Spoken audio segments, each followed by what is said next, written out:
ada misi-misi pemurtatan terhadap umat Islam agar mereka beralih kepada agama yang dibawa oleh para penjajah. Bahkan ada pemaksaan terhadap umat Islam untuk menyembah kepada selain Allah Subhanahu wa taala. Seperti yang dilakukan oleh penjajah Jepang kepada Hadratus Syekh Hasyim Asy'ari rahimahullah, pendiri NU. Pernah beliau dipaksa untuk kemudian kalau pagi menghormat kepada matahari. Karena sebagian mereka menyembah matahari. Tetapi beliau mempertahankan akidahnya, tidak mau untuk menyembah kepada selain Allah, sehingga sampai beliau ditahan oleh penjajah. Dahulu seperti itu, orang berislam, memeluk agama Islam tidak bebas, orang beribadah tidak bebas pada masa penjajahan. Salatullah, salamullah, alal hadi, Rasulillah. Assalamualaikum warahmatullahi wabarakatuh. Hadirin hadirat rahimakumullah, kita akan menyampaikan kajian spesial memperingati kemerdekaan negara kita Republik Indonesia. Hari ini kita tanggal 17 Agustus 2022. Kita memperingati kemerdekaan negara kita yang ke-77. Mari kita memulai kajian kita pada pagi hari ini dengan mengikhlaskan niat kita lillahi ta'ala. Hadirin hadirat rahimakumullah, seperti yang telah diakui dan yang telah dinyatakan, ditegaskan oleh para pendiri bangsa kita, negara kita Indonesia, bahwasanya kemerdekaan Republik Indonesia, kemerdekaan negara kita itu adalah berkat rahmat Allah Subhanahu wa taala. Artinya kemerdekaan ini adalah nikmat, rahmat, nikmat yang Allah anugerahkan kepada bangsa kita, bangsa Indonesia. Kita telah mengetahui dalam pelajaran kita dalam akidah bahwasanya memberikan nikmat bukanlah sebuah kewajiban bagi Allah Subhanahu wa taala.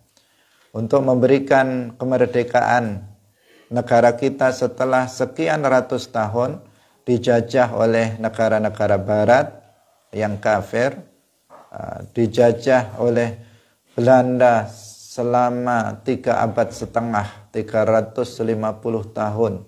Kemudian dijajah lagi oleh Jepang. Dalam waktu yang sangat lama, negara kita dijajah oleh negara-negara yang ketika itu memiliki kekuatan yang jauh di atas kekuatan kita. Dari sisi persenjataan, dari sisi fisik dan seterusnya. Mereka jauh lebih kuat daripada kita. Tetapi Allah Subhanahu wa taala berkehendak untuk memberikan nikmat kemerdekaan kepada bangsa kita, sehingga merdeka. Masya Allahu kan wa ma lam yasha lam yakun. Apapun yang dikehendaki oleh Allah pada azal maka pasti terjadi, dan sesuatu yang tidak dikehendaki oleh Allah pada azal maka pasti tidak terjadi. Allah telah berkehendak pada azal bahwa negara kita mendapatkan kemerdekaannya pada tanggal 17 Agustus 1945. Dan itu adalah berkat rahmat Allah. Itu semuanya adalah nikmat Allah yang diberikan oleh Allah secara cuma-cuma. Karena kalau secara zahir bagaimana bangsa kita yang lemah dari sisi persenjataan, dari sisi pendanaan dan seterusnya. Bagaimana bisa memperoleh kemerdekaan itu kalau tidak karena rahmatnya Allah Subhanahu wa taala, dan itu disadari betul. Dan itu disadari betul oleh para pendiri bangsa kita, sehingga dituangkan dalam pembukaan Undang-Undang Dasar 1945 bahwa kemerdekaan negara kita ini adalah berkat rahmat Allah Subhanahu wa taala. Hadirin rahimakumullah, karena kemerdekaan ini adalah rahmat Allah, karena kemerdekaan ini adalah nikmat dari Allah Subhanahu wa taala, maka kewajiban kita adalah mensyukurinya. Sebagaimana kita berkewajiban untuk mensyukuri nikmat-nikmat Allah Subhanahu wa taala yang lainnya, maka kita juga berkewajiban untuk mensyukuri nikmat kemerdekaan ini. Ketika kita diberikan nikmat hidup oleh Allah, maka kita mensyukuri nikmat hidup itu, wajib hukumnya. Kita diberikan nikmat kesehatan, kita diberikan nikmat kesempurnaan panca indera, maka kita mensyukurinya, wajib kita untuk mensyukurinya. Dan syukur artinya adalah tidak menggunakan nikmat dalam kemaksiatan kepada Allah. Ada musti'malin ni'mah fi maksiatillah, tidak menggunakan nikmat yang Allah anugerahkan kepada kita dalam bermaksiat kepada Allah Subhanahu wa taala. Allah memberikan nikmat kita hidup, maka hidup ini tidak kita gunakan untuk maksiat. Itu namanya mensyukuri nikmat hidup. Allah Subhanahu wa taala memberikan anugerah nikmat kesehatan kepada kita, maka tidak kita gunakan kesehatan itu untuk bermaksiat kepada Allah. Itu namanya mensyukuri nikmat sehat. Allah Subhanahu wa taala memberikan nikmat mata kepada kita untuk bisa melihat dengan sempurna, maka kita tidak menggunakan nikmat mata itu untuk melihat hal-hal yang maksiat. Itulah yang disebut dengan mensyukuri nikmat mata, nikmat penglihatan. Allah Subhanahu wa taala memberikan kita rizki yang melimpah, maka kita tidak gunakan rizki harta yang kita miliki untuk bermaksiat kepada Allah. Itu namanya mensyukuri nikmat rizki harta dan seterusnya. Nah, Allah Subhanahu wa taala telah memberikan anugerah kepada kita, bangsa kita, umat Islam Indonesia, sebuah kemerdekaan. Sebuah kemerdekaan. Maka kita berarti wajib untuk mensyukurinya. Wajib kita untuk mensyukurinya, yaitu dengan tidak bermaksiat kepada Allah Subhanahu wa taala di atas bumi Indonesia yang merdeka ini. Dahulu ketika bangsa kita belum merdeka, ceritanya, karena kita nggak tahu, ceritanya dahulu itu ya serba susah.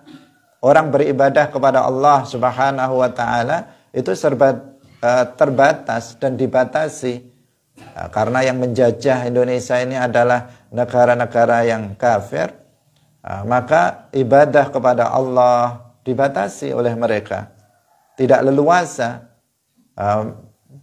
Kemudian bahkan ada misi-misi pemurtatan terhadap umat Islam agar mereka beralih kepada agama yang dibawa oleh para penjajah. Bahkan ada pemaksaan terhadap umat Islam untuk menyembah kepada selain Allah Subhanahu wa taala. Seperti yang dilakukan oleh penjajah Jepang kepada Hadratus Syekh Hashim Asy'ari rahimahullah, pendiri NU. Pernah beliau dipaksa untuk kemudian kalau pagi menghormat kepada matahari. Karena sebagian mereka menyembah matahari. Tetapi beliau mempertahankan akidahnya, tidak mau untuk menyembah kepada selain Allah, sehingga sampai beliau ditahan oleh penjajah. Dahulu seperti itu, orang berislam, memeluk agama Islam tidak bebas. Orang beribadah tidak bebas pada masa penjajahan. Tetapi kemudian Allah Subhanahu wa taala menganugerahkan nikmat kemerdekaan kepada bangsa kita. Maka kewajiban kita rakyat Indonesia adalah mensyukuri nikmat kemerdekaan itu, yaitu dengan apa? Ya, tidak menggunakan nikmat kemerdekaan dalam bermaksiat kepada Allah Subhanahu wa taala. Karena itu definisi syukur, yaitu tidak menggunakan nikmat dalam kemaksiatan kepada Allah Subhanahu wa taala. Dan kalau bisa atau sebaliknya, hendaknya nikmat itu digunakan untuk berbuat ketaatan kepada Allah Subhanahu wa taala. Tidak menggunakannya dalam maksiat kepada Allah, sebaliknya digunakan untuk berbuat ketaatan kepada Allah Subhanahu wa taala. Maka kemerdekaan di mana kita di Indonesia ini sudah diberikan kebebasan kita untuk menganut agama kita yang kita yakini sebagai satu-satunya agama yang benar, yaitu Islam, dinul anbiya, jami'il anbiya, agama seluruh para nabi, satu-satunya agama yang diridhai oleh Allah Subhanahu wa taala. Kita bebas untuk memeluknya dan kita bebas untuk mengamalkannya, mengamalkan ajaran-ajarannya. Hampir seluruh ajaran Islam, syariat Islam bisa diterapkan di negara kita NKRI ini. Hanya sedikit dari ajaran Islam yang tidak bisa dilaksanakan di negara kita ini. Ini adalah sebuah nikmat yang sangat besar. Sebuah nikmat yang sangat besar. Salat, syariat salat bisa dilaksanakan dimanapun. Dimanapun, nggak ada yang membatasi. Kita salat di masjid, ada masjid. Bahkan pembangunan masjid terkadang dibantu oleh pemerintah. Ada musola, ada langgar surau, ada rumah, kita bisa melakukan sholat di rumah. Nggak ada yang melarangnya. Kita mau sholat di di pinggir jalan, mau sholat di sawah, mau sholat di hutan, mau sholat di manapun yang kita kehendaki, nggak ada seseorang yang melarangnya. Nggak ada orang yang mengatakan kamu jangan sholat, kamu nggak boleh sholat dan seterusnya. Nggak ada. Nggak ada orang yang melarang, nggak ada pemerintah yang melarang kita untuk mengamalkan syariat Islam. Kita mau berpuasa Ramadan, bebas, nggak ada yang melarang di negara Indonesia ini. Kita mau mengeluarkan zakat sesuai dengan ketentuan syariat Islam, bebas. Kita mau melaksanakan haji, difasilitasi oleh negara. Kita mau apa? Mau membaca Al-Quran, nggak ada yang melarang. Kaum perempuan mau menutup auratnya dengan sempurna, tidak ada yang melarang. Berbeda dengan di negara-negara tertentu di barat sana, yang dalam menganut agama dibatasi, dalam pengamalan agama dibatasi. Tidak seperti dahulu ketika kita masih dijajah oleh negara-negara kafir, maka umat Islam tidak leluasa. Umat Islam tidak leluasa dalam mengamalkan ajaran agamanya. Sekarang kita sangat bersyukur kepada Allah Subhanahu wa taala atas nikmat kemerdekaan tersebut, sehingga kita bebas untuk melakukan apa saja dalam mengamalkan ajaran agama Islam yang kita yakini sebagai agama satu-satunya yang benar. Innad dina indallahil Islam. Sesungguhnya agama yang benar menurut Allah itu hanyalah agama Islam. Hadirin yang dirahmati oleh Allah Subhanahu wa taala. Maka mensyukuri nikmat kemerdekaan ini adalah dengan tidak menggunakan kemerdekaan ini untuk bermaksiat kepada Allah Subhanahu wa taala. Untuk betul-betul kita menjaga negara ini dengan tidak bermaksiat, dengan melakukan dosa-dosa di atas bumi ini. Sebaliknya kita melakukan harus memperkuat dalam hal mensyukurinya, memperkuat keimanan kita, kemudian memperkuat ketakwaan kita kepada Allah Subhanahu wa taala. Di satu sisi kita tidak bermaksiat kepada Allah, berusaha keras untuk menjauhi kemaksiatan kepada Allah, meskipun kita bukan nabi, kita bukan rasul, yang mungkin saja kita melakukan maksiat. Untuk sama sekali kita tidak melakukannya di bumi Indonesia ini, tentu sesuatu hal yang nggak mungkin. Kenapa? Karena kita tidak maksum. Kita pasti akan terjatuh ke dalam kemaksiatan, baik besar maupun kecil. Tetapi kita berusaha untuk meninggalkan segala macam bentuk kemaksiatan di muka bumi ini, agar Allah Subhanahu wa taala menetapkan nikmatnya, bahkan menambah nikmatnya untuk bangsa kita. Karena di dalam Al-Qur'an disebutkan, la in syakartum la azidannakum wa la in kafartum inna azabi lasyadid. La in syakartum, apabila kalian itu bersyukur, la azidannakum, maka aku akan menambah nikmat kepada kalian. Wala in kafartum inna azabi lasyadid. Apabila kalian kufur terhadap nikmatku, maka sesungguhnya azabku itu sangat berat.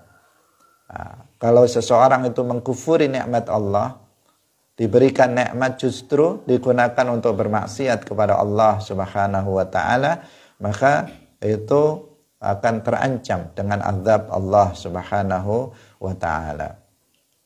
Hadirin yang dirahmati oleh Allah Subhanahu wa taala, kita sebagai umat Islam dalam mengisi kemerdekaan ini bukan hanya dalam hal satu hari ini untuk memperingatinya, tetapi dalam hari-hari di mana negara kita ini sudah merdeka, maka hendaknya yang kita lakukan adalah ketaatan kepada Allah Subhanahu wa taala, yang pertama dalam bentuk mempertahankan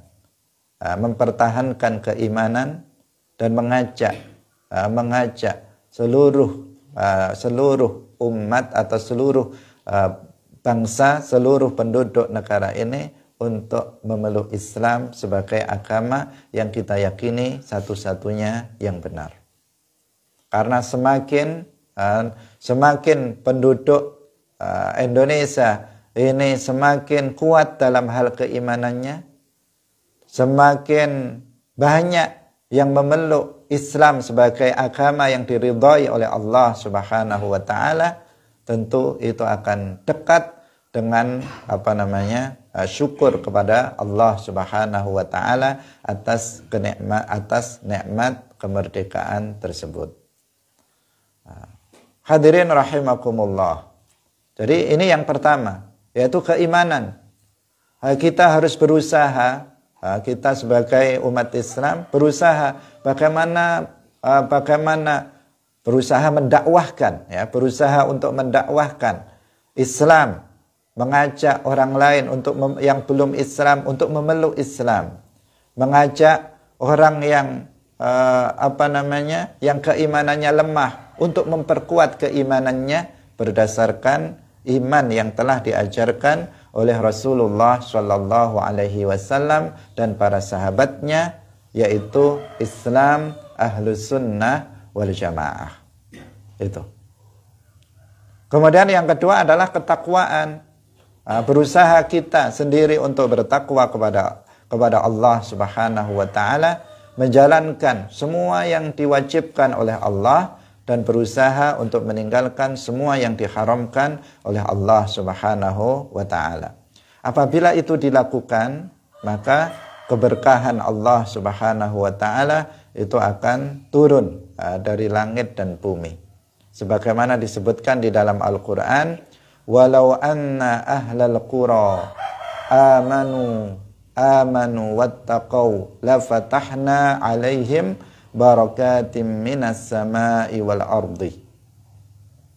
Apabila penduduk suatu kampung, penduduk suatu negara, amanu, mereka beriman, wattaqau, dan mereka bertakwa. Mereka beriman dan bertakwa, la fatahna 'alaihim, maka pastilah akan kami bukakan untuk mereka barakatim minas sama'i, keberkahan-keberkahan yang turun dari langit wal ardi, dan bumi. Ini jelas dalam hal ini bahwa mengisi kemerdekaan ini hendaknya adalah dengan al-iman wat taqwa, dengan keimanan dan ketakwaan. Kita sendiri yang sudah umat Islam ini hendaknya kita memperkuat keimanan kita kepada Allah Subhanahu wa taala dengan iman yang benar. Dengan iman yang benar. Dan kita juga memperkuat ketakwaan kita kepada Allah Subhanahu wa taala dengan sebenar-benarnya takwa.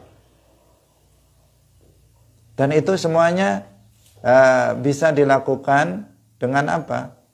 Yang pertama, yang paling pokok adalah dengan ilmu. Dengan majelis ilmu, dengan menghadiri majelis ilmu.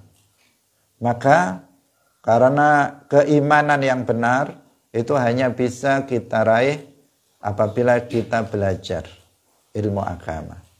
Ketakwaan yang sempurna itu juga hanya bisa diraih apabila kita belajar ilmu agama. Karena seseorang nggak akan mungkin dia beriman dengan iman benar yang benar apabila dia tidak berilmu. Demikian juga tidak mungkin seseorang bisa bertakwa dengan ketakwaan yang sempurna apabila dia tidak berilmu. Karena iman kepada Allah Subhanahu wa taala artinya meyakini dengan keyakinan yang mantap bahwasanya Allah Subhanahu wa taala itu ada, dan adanya tidak seperti adanya makhluk. Bahwasanya tidak ada yang disembah dengan hak selain hanya Allah. Agar seseorang keimanannya benar, maka dia harus mengenal Allah Subhanahu wa ta'ala. Agar keimanannya kepada Rasulullah itu benar, maka seseorang harus mengenal Rasulullah Shallallahu Alaihi Wasallam. Bagaimana seseorang mengenal Allah dan mengenal Rasulnya apabila dia tidak belajar ilmu agama? Seseorang nggak akan bisa mengenal Allah dengan pengenalan yang benar apabila dia tidak belajar ilmu agama. Karena kita mengetahui bahwa mengenal Allah adalah dengan mengetahui sifat-sifatnya. Sifat wajib bagi Allah, sifat mustahil, sifat jaiz bagi Allah. Itu cara kita mengenal Allah Subhanahu wa ta'ala.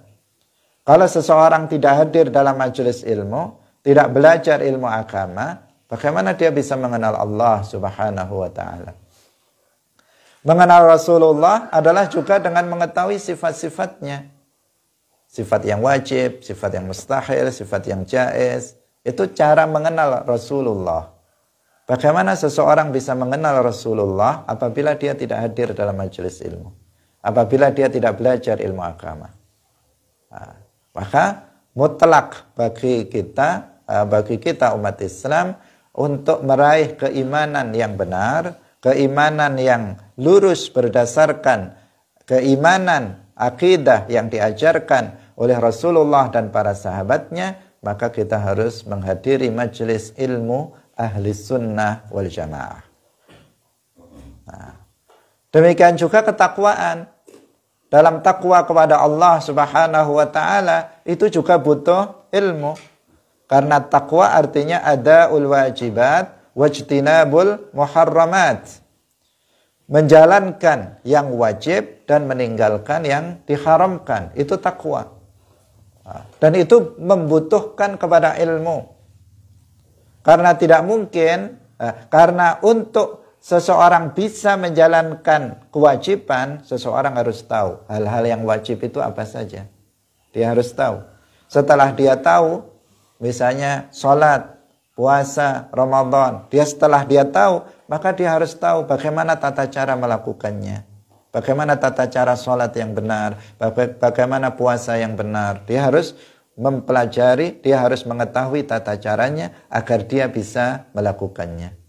Maka dia butuh apa? Ilmu. Dia butuh ilmu apa saja yang wajib saya lakukan dan bagaimana cara menjalankan kewajiban itu, dan itu hanya bisa ilmu itu hanya bisa diperoleh dengan belajar, dengan menghadiri majelis ilmu. Demikian juga dalam meninggalkan perkara-perkara yang diharamkan. Untuk bisa kita meninggalkan perkara yang diharamkan, maka kita harus tahu apa saja perkara-perkara yang diharamkan. Untuk mengetahui apa saja perkara yang diharamkan, kita harus belajar. Kalau nggak belajar, mana tahu, mana bisa kita mengetahui apa saja yang diharamkan. Nggak akan bisa kita mengetahuinya. Apa yang haram dilihat, apa yang haram didengar, apa yang haram diucapkan, apa yang haram dimakan, dan seterusnya. Kalau nggak belajar, seseorang nggak akan mengetahuinya. Jika seseorang tidak mengetahuinya, maka dia tidak akan meninggalkannya. Nah, setelah kita tahu apa saja perkara yang diharamkan, maka kita juga perlu tahu bagaimana cara meninggalkan perkara yang haram itu. Misalnya riya itu haram. Bagaimana ya cara meninggalkan riya? Hasad itu haram. Bagaimana ya cara meninggalkan hasad? Ghibah itu haram. Bagaimana cara meninggalkan ghibah? Dan seterusnya. Perkara-perkara yang haram, kita harus mengetahuinya dan mengetahui bagaimana cara untuk meninggalkannya agar kita betul-betul bisa meninggalkannya. Dan untuk itu seseorang harus belajar ilmu agama. Seseorang harus hadir dalam majelis ilmu agama. Karena itulah maka umat Islam di Indonesia harus mau belajar ilmu agama untuk menjaga keimanan dan ketakwaan, untuk mendapatkan keberkahan dari Allah Subhanahu wa taala atas atas negara ini. Hadirin yang dirahmati oleh Allah Subhanahu wa taala, dan para ulamanya, para kiainya, para ustadznya, para tokoh-tokoh agamanya yang berakidah Ahlus Sunnah wal Jamaah harus kemudian menyediakan majelis-majelis itu, harus membuka majelis-majelis ilmu di masjid, di musalla, di majelis-majelis taklim yang secara khusus dibuat di rumah-rumah dan seterusnya, agar umat Islam bisa belajar ilmu agama sehingga mereka bisa beriman dengan iman yang benar, dan agar mereka kemudian bisa menjalankan agama atau bisa bertakwa dengan ketakwaan yang sesungguhnya, sehingga Allah Subhanahu wa taala akan menurunkan, membuka keberkahan dari negara ini, baik itu keberkahan yang turun dari langit maupun yang bersumber dari bumi ini.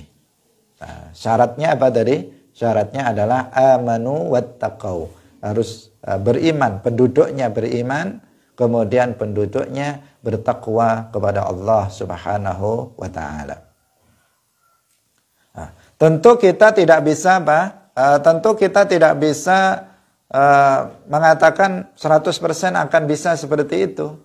Nah, artinya 100% penduduk Indonesia kemudian mukminun, beriman dengan iman Ahlus Sunnah wal Jamaah. Kemudian seluruh penduduknya itu bertakwa dengan takwa yang sempurna. Tidak, tetapi ada kewajiban lain dari kita, yaitu kewajiban al-amru bil ma'ruf wan nahyu 'anil munkar. Membebaskan sama sekali dari adanya kekufuran dari tanah, dari bangsa, dari negara kita, sesuatu yang sangat sulit. Membebaskan negara kita dari bentuk-bentuk kemaksiatan yang dilakukan oleh para penduduknya tentu sangat sulit. Apalagi kita melihat pada masa sekarang ini, di negara kita kekufuran merajalela. Banyak orang yang mencaci maki Allah. Banyak orang yang mencaci maki para nabi. Banyak orang yang mencaci maki Islam, mencaci maki syariat Islam, mencaci maki Al-Quran. Yang itu adalah bentuk-bentuk kekufuran. Bahkan sekarang di Indonesia menjamur, tumbuh menjamur paham-paham yang menyimpang dari paham Ahlus Sunnah wal Jamaah. Ada Wahabi, ada Hizbut Tahrir meskipun sudah dibubarkan, tetapi para tokohnya masih menyebarkan ajaran-ajaran sesatnya.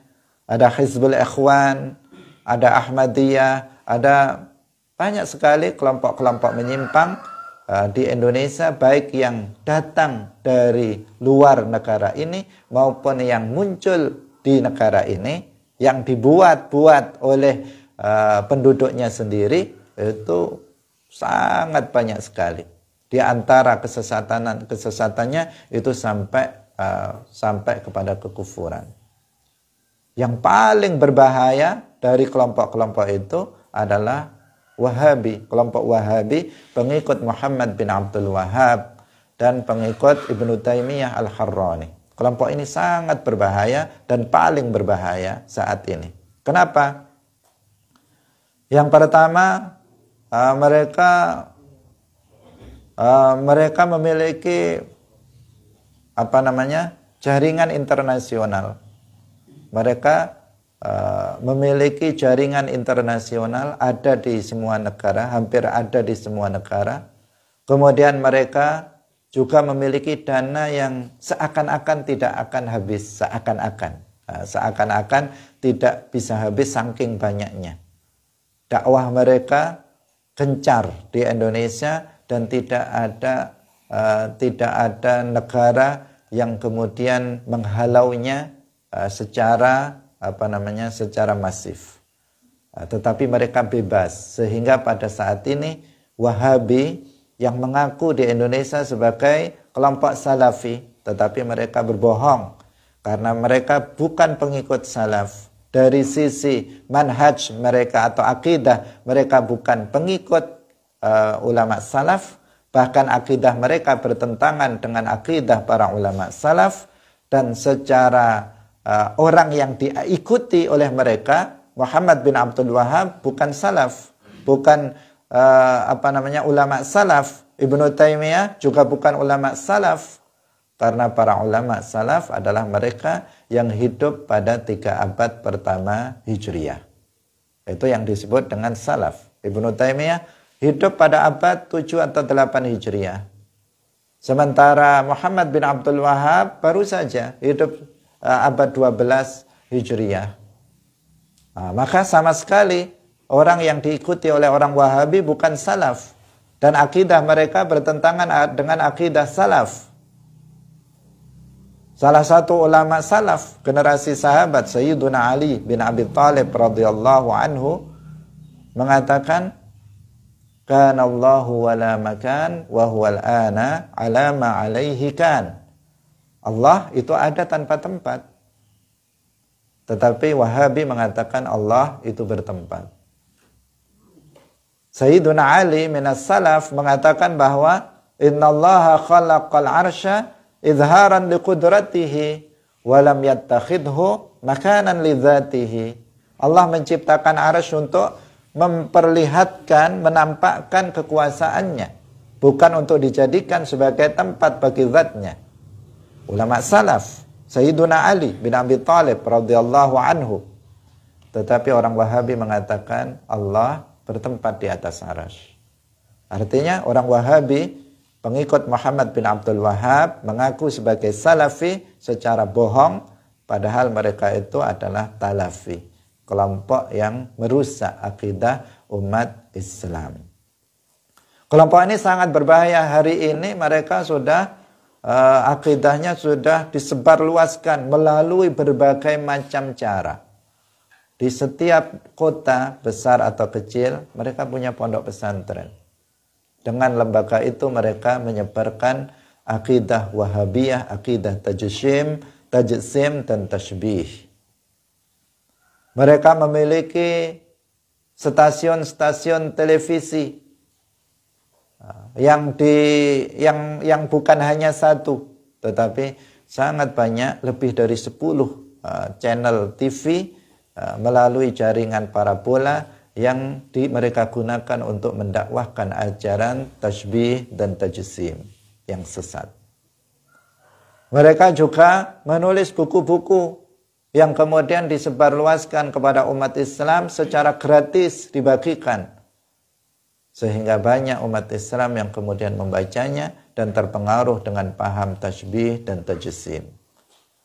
Ini sekarang ini menyebar menyebar kekufuran di mana-mana di negara kita, negara Indonesia yang kita cintai ini. Maka hadirin rahimakumullah, kewajiban kita adalah an-nahyu 'anil munkar. An-nahyu 'anil munkar, mencegah terjadinya kemungkaran itu.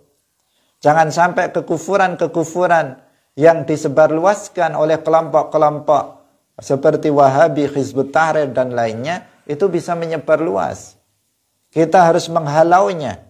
Kita harus mengingatkan umat Islam Indonesia dari bahaya paham-paham yang sesat ini. Kita harus melakukan tahdzir, peringatan kepada umat Islam. Awas Wahabi, sesat menyesatkan. Awas Hizbut Tahrir, sesat menyesatkan, dan seterusnya. Tujuannya adalah agar umat Islam selamat.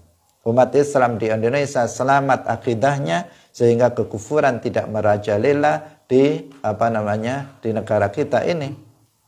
Kalau penduduknya itu telah keluar dari keimanan dan kemudian menyebar kekufuran, maka keberkahan tidak akan turun. Keberkahan untuk negara kita, keberkahan untuk bangsa kita tidak akan terwujud, tidak akan dianugerahkan oleh Allah Subhanahu wa taala untuk bangsa kita ini. Allah sudah memberikan kemerdekaan untuk kita, tetapi kita biarkan kekufuran merajalela di negara yang kita cintai, yang Allah anugerahkan kemerdekaannya. Maka kita harus melakukan an-nahyu 'anil munkar. Belum lagi kemungkaran-kemungkaran yang di bawah kekufuran. Bagaimana kemaksiatan-kemaksiatan juga berkembang di negara kita begitu luar biasa. Begitu luar biasa dilakukan oleh semua lapisan. Korupsi merajalela, pembunuhan merajalela, mabuk-mabukan merajalela, pergaulan bebas, perzinaan merajalela. Di mana-mana terjadi di negara kita ini.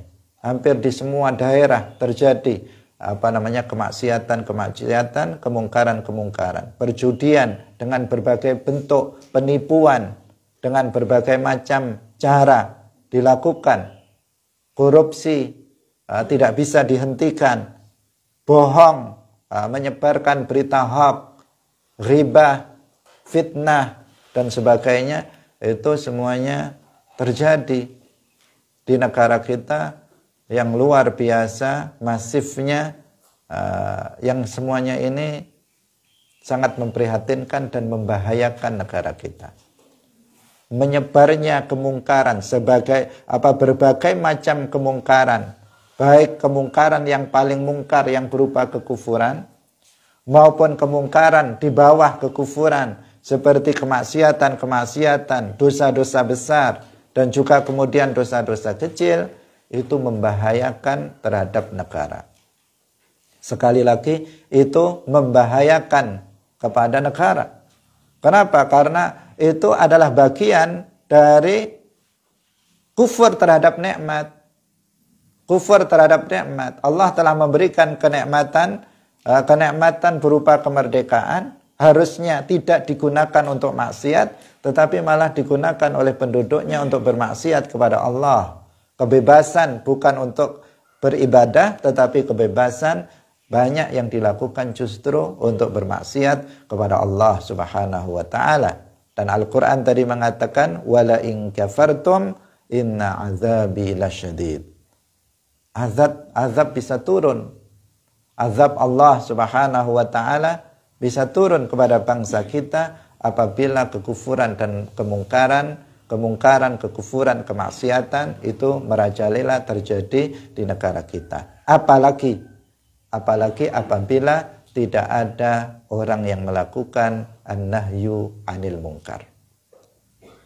Memang kebaikan dan keburukan selalu ada. Kekufuran dan keimanan selalu ada. Kemudian ketaatan dan kemaksiatan selalu ada.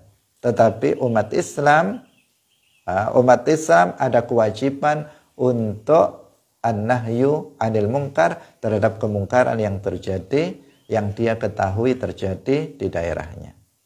Hadirin yang dirahmati oleh Allah Subhanahu wa ta'ala, tentu sesuai dengan kemampuan kita. Man ra'a minkum munkaran falyughayyirhu biyadihi. Fa illam yastati' fa bilisanihi. Fa illam yastati' fa biqalbihi. Wa dzalika adhaful iman. Barang siapa yang mengetahui adanya kemungkaran, maka hendaknya dia merubahnya. Artinya dia mencegah terjadinya kemungkaran itu biyadihi, dengan tangannya. Mereka yang memiliki kekuasaan, mereka yang menjabat jabatan-jabatan strategis, yang memiliki memiliki kekuasaan untuk bisa mengatur negaranya, mengatur daerahnya, harus memiliki kepedulian dalam an-nahyu anil munkar. Dia harus memiliki para pemimpin sesuai dengan levelnya, harus memiliki keinginan untuk melakukan an-nahyu anil munkar di daerah kekuasaannya masing-masing. Yang presiden memiliki kekuasaan atas semua negara ini untuk bisa melakukan an-nahyu anil munkar. Yang gubernur memiliki kekuasaan di seluruh provinsi untuk bisa an-nahyu anil munkar, untuk mencegah kemungkaran terjadi di seluruh provinsi yang menjadi kekuasaannya. Mereka yang menjadi bupati memiliki kekuasaan untuk bisa melakukan an-nahyu anil munkar di seluruh kabupaten yang menjadi kekuasaannya. Mereka yang menjadi kepala desa memiliki kekuasaan untuk bisa menghilangkan, mencegah terjadinya kemungkaran di daerahnya.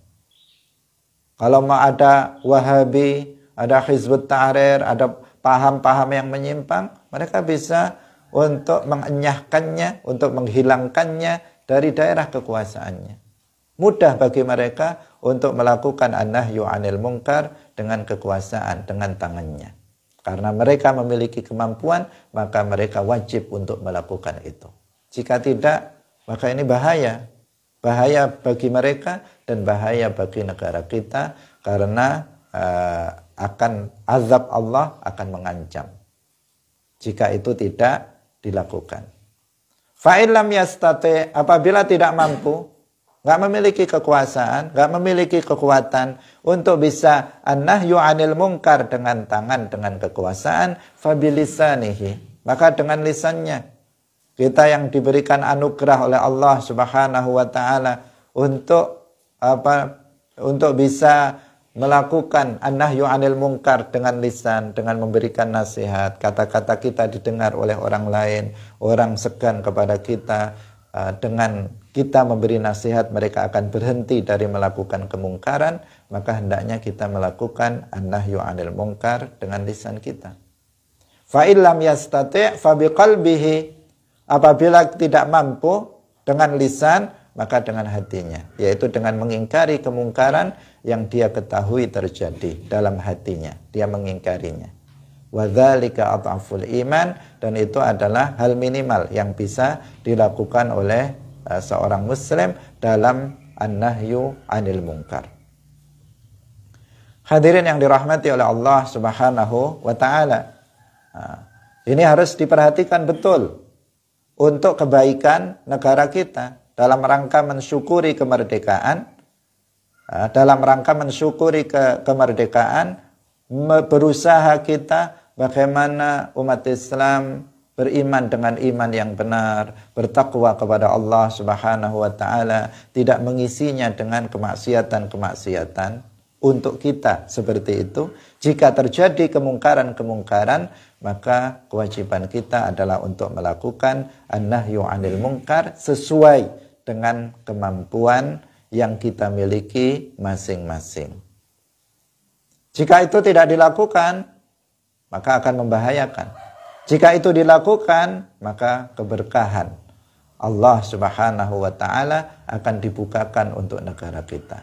Tetapi jika itu tidak dilakukan, maka azab Allah Subhanahu wa taala akan mengancam. Jika terjadi kemungkaran, kemudian kita yang mengetahui kemungkaran terjadi, kemudian kita mendiamkannya, kita membiarkan kemungkaran itu terjadi, maka disebutkan di dalam hadis Rasulullah Shallallahu Alaihi Wasallam bersabda, Innan nasa idza ra'au al-munkara falam yughayyiruhu aw syaka ayya'ummahumullahu bi'iqabihi.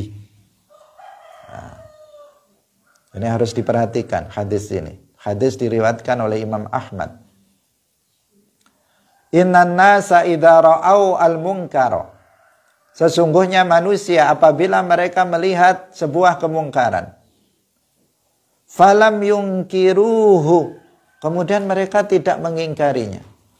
Semua orang diam, 1000 bahasa.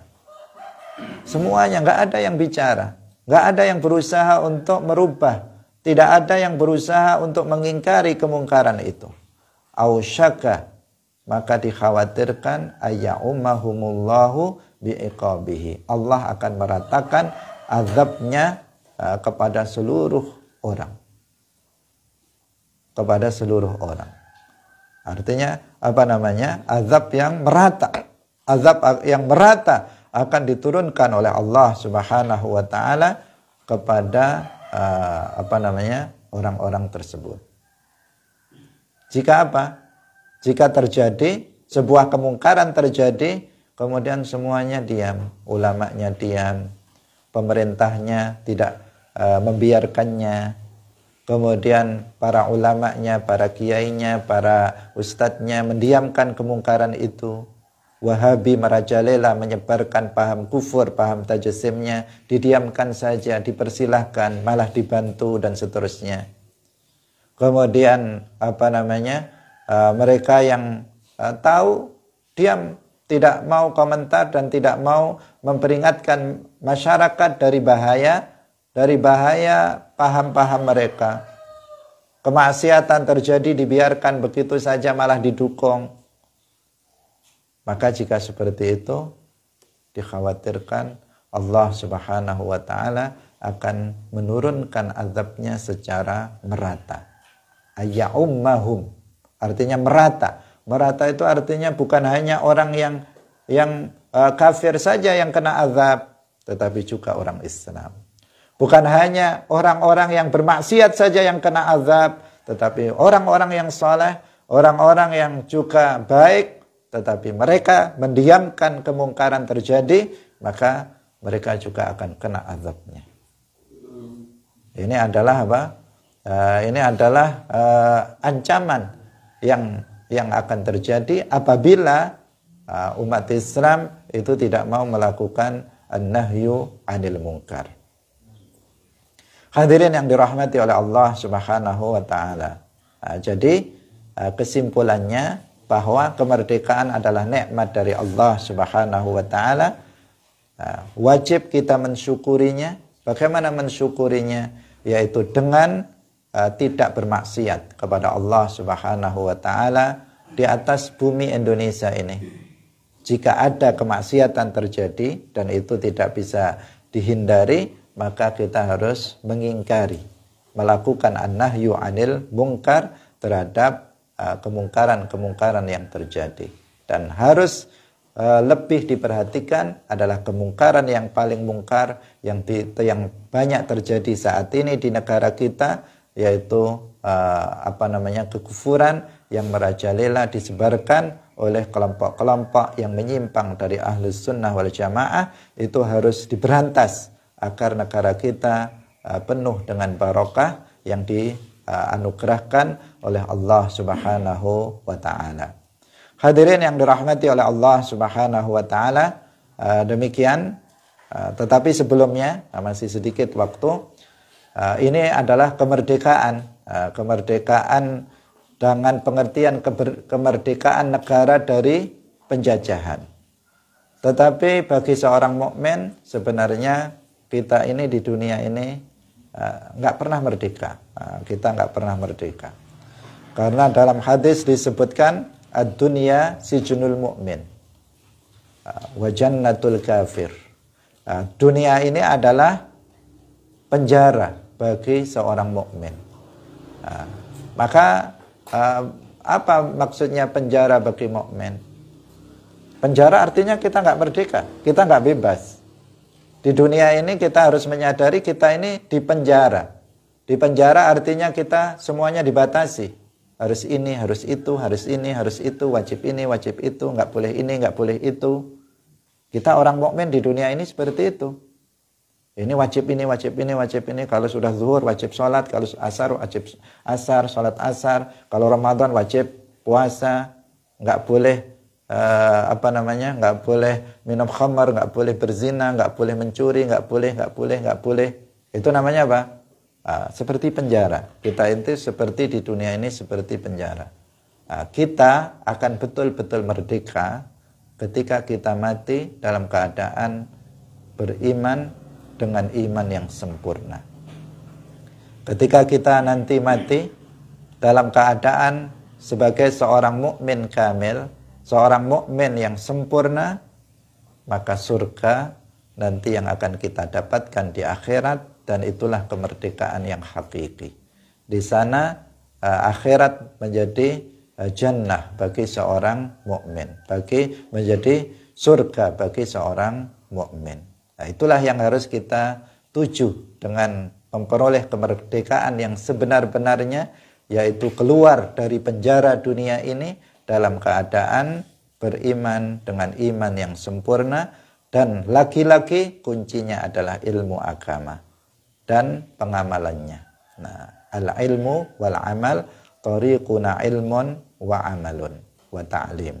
Nah, jalan kita adalah belajar ilmu agama, mengamalkan ilmu agama, dan kemudian mengajarkannya. Dengan seperti itu, maka kita berharap mendapatkan husnul khatimah, mati dalam keadaan beriman, dan bahkan dalam kesempurnaan iman, sehingga kita masuk surga bila azab, dengan tanpa azab. Demikian, barakallahu fikum, wallahul muwaffiq ila aqwamit thariq.